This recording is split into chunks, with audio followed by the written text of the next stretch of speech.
Последние новости, которые вас определенно шокируют, то досмотрите это видео до конца, и вы узнаете, как в Таджикистане повторяется извечная проблема и как справедливость все же торжествует. Подписывайтесь на наши обновления и точно будете в курсе всего самого актуального. Две молодые женщины в Хатлоне получили длительные сроки тюремного заключения за убийство свекрови одной из них. Суд Хатлонской области приговорил к 18 годам и 6 месяцам лишения свободы Миджгану Бегматову за убийство свекрови. Ее подруга Мадина Нурмахмадзада, которая помогала ей, получила 17,5 лет колонии общего режима. Как сообщает пресс-центр Генпрокуратуры Таджикистана, после убийства женщины Бегматова и ее подруга через окно проникли в другую закрытую на замок комнату жертвы и украли 220 самани, мобильный телефон стоимостью 250 самани, пару женской обуви и 2 пары национальной одежды, принадлежащих спокойной. По данным прокуратуры, муж Бегматовой находился на заработках в России,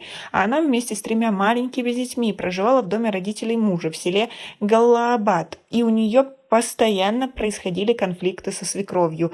Бегматова Межгона ночью 2 мая 2022 года надела на Мадину Нурмахамадзада одежду своего мужа, а сама, закрыв лицо шарфом, вошли в спальню свекрови и задушили ее, говорится в сообщении Генпрокуратуры. Хатлонский областной суд признал обеих виновными в убийстве и краже и в совокупности приговорили их к длительным тюремным срокам.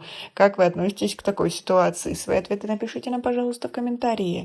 Как вы относитесь к тому, что у нас в стране конфликты между свекровью и невесткой – это постоянные проблемы, которые достаточно часто приводят к такому последствию. Свои ответы напишите нам, пожалуйста, в комментарии. А очередной водитель общественного транспорта в Душанбе, 29-летний Амридин Халилов, наказан за грубое отношение к пассажирам, сообщает столичная УМВД на своей странице. Сообщается, что в органы милиции обратилась молодая женщина столицы с просьбой принять законные меры в отношении водителя маршрутки Mercedes Sprinter госномер Т2156G02. По заявлению женщины, 10 ноября водитель, обращаясь с ней, грубо высадил из машины. В ходе расследования водитель, житель района Шохмансур, был задержан и доставлен в органы милиции, сообщает УМВД.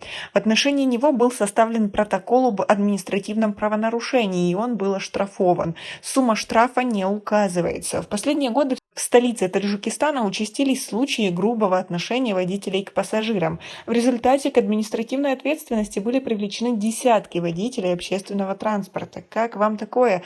И приходилось ли вам на себе ощущать грубость со стороны водителей общественного транспорта? Есть ли у вас подобные истории или нет? Вам попадались только хорошие и воспитанные? Свои ответы напишите нам, пожалуйста, в комментарии. И у нас пока на этом все. Оцените наше видео подпиской и лайком. До скорой встречи.